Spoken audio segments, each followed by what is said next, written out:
नमस्कार मंडळी, श्री स्वामी समर्थ. मंडळी, गुढीपाडवा जवळ आलाय. 19 मार्चला गुढीपाडवा आहे.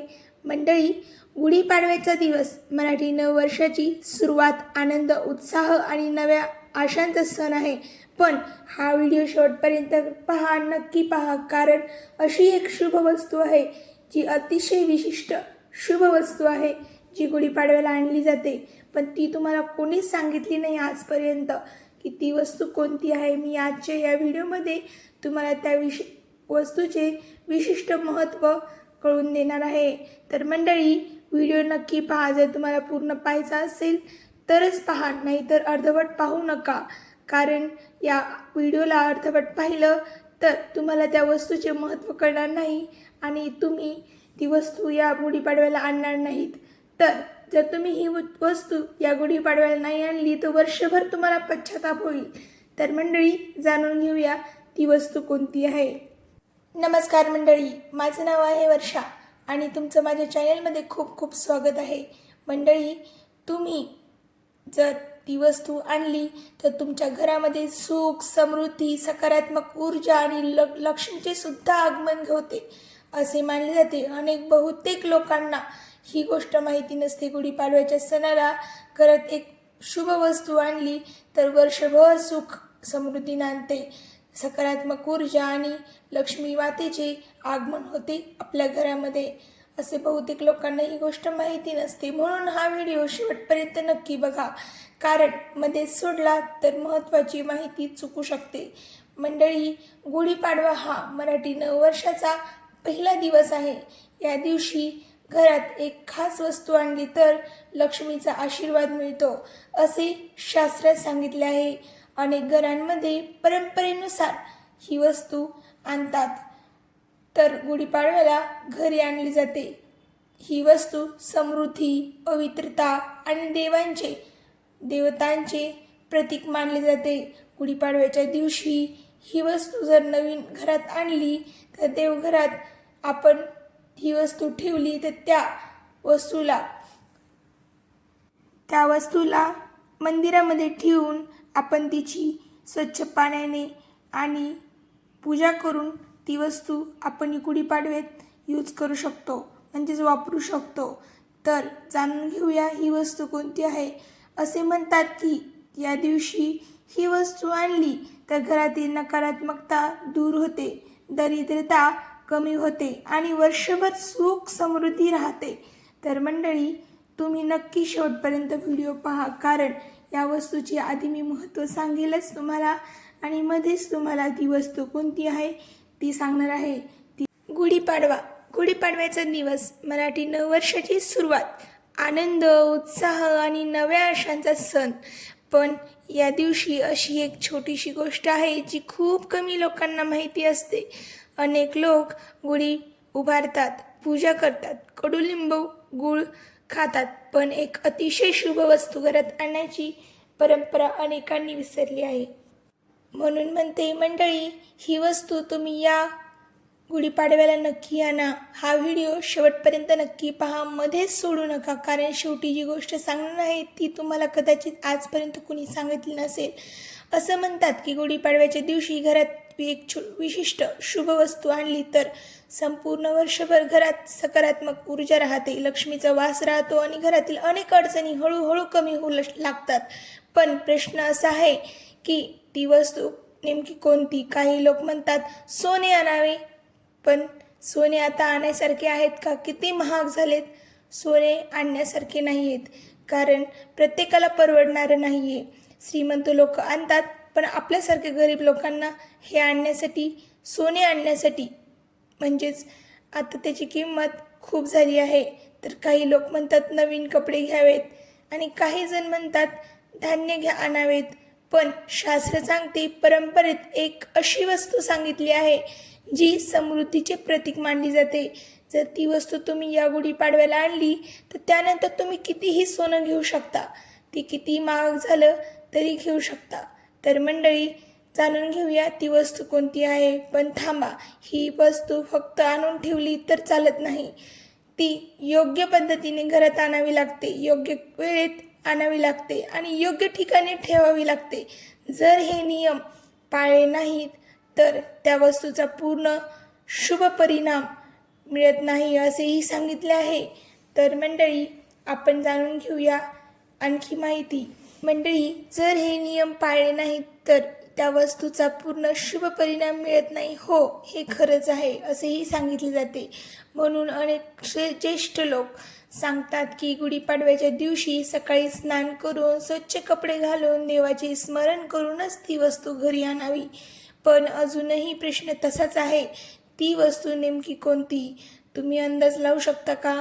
ही वस्तू जवळजवळ प्रत्येक धार्मिक पूजेमध्ये वापरली जाते. कोणत्याही शुभ कार्यात तिचे खूप महत्त्व आहेत. मंडळी, खूप महत्त्व असतात तिचे. आणि हिंदू संस्कृतीत तिला देवतांचे निवासस्थान असेही म्हटले आहे. हो, तुम्ही बरोबर ओळखलं असाल. ती वस्तू कोणती आहे? तर कमेंटद्वारे नक्की कळवा ती वस्तू कोणती आहे. लगेच कमेंट करा या मिनिटालाच, कारण मी पुढच्या मिनिटाला तुम्हाला त्या वस्तूचे नाव सांगणार आहे. गुढीपाडव्याच्या दिवशी ही वस्तू जर नवीन आपण आणली तर अत्यंत शुभ मानली जाते. ही वस्तू संपत्ती, समृद्धी आणि पवित्रेचे प्रतीक मानली जाते. तर मंडळी, तुम्ही नक्की आणा या सणाला ती वस्तू कोणती आहे, कशी दिसते, काय आहे, हे कमेंटद्वारे नक्की कळवा. मंडळी, आता मी 7व्या मिनिटाला तुम्हाला त्या वस्तूबद्दल नक्की सांगणार आहे, तर लक्ष देऊ नाही का? तर मंडळी, ती वस्तू आहे ती म्हणजे जी तुम्ही प्रत्येक पूजेमध्ये वापरता. प्रत्येक पूजेमध्ये देवाची अंघोळ करताना ती वस्तूच हातात घेता. तर ती वस्तू कोणती आहे बरं?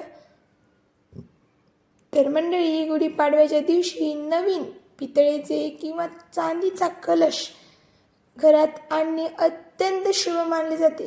कलश हा संपत्ती, समृद्धी आणि पवित्रतेचे प्रतीक आहे. पण इथे एक छोटीशी गोष्ट आहे जी खूप लोकांना माहीत नसते. ती काय, ती पण तुम्हाला सांगणार आहे, कारण ती खूप गरजेची आहे.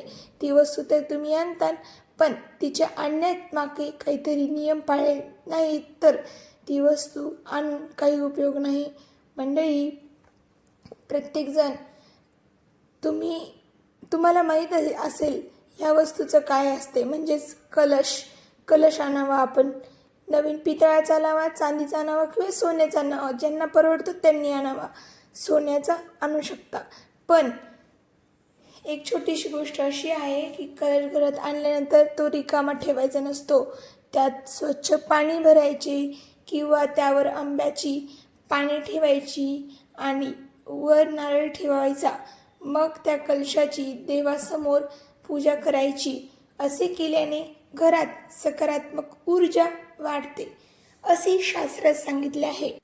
अनेक लोकांचा असा अनुभव आहे की गुढीपाडव्याला कलश आणून पूजा केल्यानंतर त्यांच्या घरात शांती वाढली असते आणि आर्थिक स्थिती सुधारते आणि घरातील अडचणी कमी झाल्या असाही अनुभव आहे. पण अजून एक महत्त्वाची गोष्ट अशी आहे की हा कलश गुढीजवळ किंवा देवाच्या घरातच ठेवावा का? कारण गुढी ही विजय, समृद्धी आणि मंगलतेचे प्रतीक मानली जाते. म्हणून गुढीपाडव्याच्या दिवशी गुढी उभारल्यानंतर त्याजवळ कलश ठेवून पूजा केली तर त्याचा शुभ परिणाम अधिक वाढतो असे सांगितले आहे. आणखी एक गोष्ट म्हणजे जर शक्य असेल तर त्या दिवशी कलशाजवळ एक छोटासा दिवा नक्की लावावा आणि देवाला प्रार्थना करावी की येणारे वर्ष सुख, समाधान आणि यश घेऊन येवो. मंडळी, परंपरेत सांगितलेल्या या छोट्या गोष्टी आपल्या आयुष्यात सकारात्मक बदल घडवू शकतात. म्हणून यंदाच्या गुढीपाडव्याला शक्य असेल तर हा एक छोटासा उपाय नक्की करून पहा. आणि जर तुम्ही अजूनही हा व्हिडिओ पाहत असाल तर कमेंटद्वारे जय श्रीराम किंवा गुढीपाडव्याच्या शुभेच्छा नक्की लिहा. तसेच अशा धार्मिक, रोचक आणि माहितीपूर्ण गोष्टी आणून घ्यायच्या असतील तर हा व्हिडिओ लाईक करा, चॅनलला सबस्क्राईब करा आणि तुमच्या मित्रमंडळींसोबत हा व्हिडिओ नक्की शेअर करा आणि लक्षात ठेवा, कधी कधी छोटे शुभ गोष्टींमुळे मोठे बदल घडतात. यंदाच्या गुढीपाडवा तुमच्या आयुष्यात सुख, समृद्धी आणि आनंद घेऊन येऊ. गुढीपाडव्याच्या हार्दिक शुभेच्छा. तुम्ही गुढीपाडव्याला आनंदी राहा, सुखी राहा. आणि हो मंडळी, या नवीन गुढीपाडव्याच्या निमित्ताने म्हणजेच या नवीन वर्षानिमित्ताने एक छोटीशी गोष्ट नक्की ऐका. सगळे लोक सणाच्या तयारीत व्यस्त होते. घराघरात स्वच्छता, रांगोळी, गोड पदार्थ. पण त्या गावातल्या एका घरात मात्र खूप काळापासून शांतता नव्हती. त्या घरात राहणारा विक्रम खूप चिंतेत होता.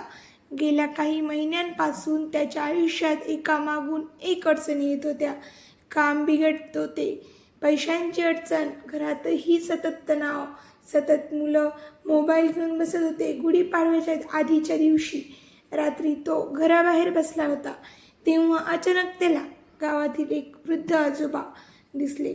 ते वृद्ध आजोबा खूप दिवसानंतर दिसले. ते कोणाला दिसत नव्हते, म्हणजेच ते हरवल्यासारखे झाले होते. पण त्याला ते दिसले. ते हळू आवाजात म्हणाले, तुला माहिती आहे का, गुढीपाडव्याच्या दिवशी जर एक खास वस्तू घरात आणली तर वर्षभर घरात अडचणी येऊ शकतात. म्हणजेच असं. विक्रम घाबरला. तो म्हणाला, कोणती ती वस्तू? पण आजोबा लगेच सांगत नाहीत. ते फक्त एवढंच म्हणाले, ही गोष्ट फार कमी लोकांना माहीत आहे. जी माणसं हा नियम पाळतात त्यांच्या घरात लक्ष्मीचा वास राहतो कायम. आणि विक्रमची उत्सुकता वाढली. तो म्हणाला, कृपया मला सांगा, ती वस्तू कोणती? आजोबा थोडं हसले आणि म्हणाले, ती वस्तू जवळजवळ प्रत्येक पूजेमध्ये असते. ती देवतांचं स्थान मानली जाते आणि गुढीपाडव्याच्या दिवशी ती घरात आणली तर सकारात्मक ऊर्जा वाढते. म्हणजेच ही वस्तू घरात आणली नाही तर वर्षभर घरात अडचणी येऊ शकतात. तर असंही सांगितलं होतं. तो चिंतेत बसलेला विक्रम मनात कोणत्या तरी आशेने त्या वस्तू कोणती असेल, ती वस्तू आणायची का, आपण तसं करू हा विचार करत. पण ते आजोबा हळूवार आवाजात म्हटले, अरे विचार काय करत बसलास? पैसे नसतील तर तांब्याचा कलश आण. तांब्याचा कलश ही खूप महत्त्वाचा ठरतो, कारण आपण पूजेच्या सामग्रीमध्ये तांब्याचा कलश नेहमी वापरतो. गुढीपाडव्याच्या दिवशी सकाळी नवीन तांब्याचा कलश किंवा चांदीचा कलश घरात आण. त्यात स्वच्छ पाणी भर, आंब्याची पाने ठेव आणि वर नारळ ठेवून पूजा कर. मग तो कलश गुढीजवळ किंवा देवघरात ठेव. म्हणजेच तुझ्या घरामध्ये आशीर्वाद देवीचा नेहमी राहील आणि लक्ष्मी मातेचा आशीर्वाद तुझ्या घरावर सदैव राहील. तुझ्या घरात शांतता, सुख, समृद्धी राहील. असं केलंस तर लक्ष्मीचा आशीर्वाद मिळेल असं शास्त्र सांगतं. विक्रमने दुसऱ्या दिवशी सकाळी अगदी तसंच केलं. आणि आश्चर्य म्हणजे काही दिवसांत त्याच्या आयुष्यात हळूहळू चांगले बदल दिसू लागले. त्याच्या मनामध्ये जितकं काही चिंता होती ती विरघळून जाऊ लागली. त्याच्या मनामध्ये चिडचिड करण्याची जी वृत्ती होती ती निघून गेली. तो कोणालाही रागवत नव्हता. त्याचं मन नेहमी शांत राहायचं. त्याला कामात यश, घरात आनंद आणि मनात खूप शांतता पसरली होती. त्या दिवशी त्याला समजलं, आता त्याचे हळूहळू चांगले दिवस येऊ लागलेत. हळूहळू त्याला बदल दिसू लागले. काही दिवसांत त्याच्या आयुष्यात हळूहळू चांगल्या गोष्टी घडू लागल्या. त्या दिवशी त्याला समजलं, कधीकधी लहानशी परंपरा आणि श्रद्धा आयुष्य बदलू शकते. म्हणून म्हणतात ना, गुढीपाडव्याच्या दिवशी घरात एक अशी शुभ वस्तू नक्की आणा. कदाचित ती तुमच्या आयुष्यातही नवीन सुख, समृद्धी घेऊन येईल. जर आपण असाच तांब्याचा कलश म्हणजेच नेहमी लक्ष्मी मातेचा कलश म्हणून घरामध्ये ठेवला तर तो आपल्या घरात सदैव सुख, समृद्धी आणि आनंद देतो. कारण लक्ष्मी मातेचा कलश आपण नक्की ठेवा. दर शुक्रवारी किंवा मंगळवारी हा कलश ठेवायचा. म्हणजे तुम्हाला जेव्हा वाटेल तेव्हा तुम्ही बदलू शकता. शुक्रवार किंवा मंगळवारी देवीचा कलश घरी असणं अत्यंत शुभ मानलं जातं. देवी घरात वास्तव्य करते आणि तुम्ही जर कलश मांडला तर तुमच्या मनाला सुद्धा इतकी छान शांतता मिळेल की तुम्ही आताही विचार करू शकणार नाही, कारण तो सदैव तुमच्या डोळ्यासमोर असतो. तुम्हाला दिसला की तुमच्या डोळ्यामध्ये वेगळी शांतता पसरते, वेगळाच थंडगार वारा पसरतो. मंडळी, तुम्ही हा उपाय नक्की करून पहा. एक छान असा कलश आणा तांब्याचा, त्यात पाणी भरा, थोडेसे तांदूळ, हळदी कुंकू टाका, 1 रुपयाचं नाणं टाका आणि वरती कलश म्हणजेच त्यावरती नारळ श्रीफळ ठेवा आंब्याच्या पानासहित आणि त्याची पूजा करा. त्याच्यावर कलशावरती एक स्वस्तिक काढा आणि देवघरासमोर रोज दर्शन घ्या देवघरासमोर ठेवून. मंगळवारी किंवा शुक्रवारी तुम्हाला हा उपाय करायचा आहे, सायंकाळी किंवा सकाळी. तुम्हाला जर आंब्याची पाने त्यावेळेला मिळाली नाही तर तुम्ही सायंकाळीही कलश ठेवू शकता आणि बदलू शकता.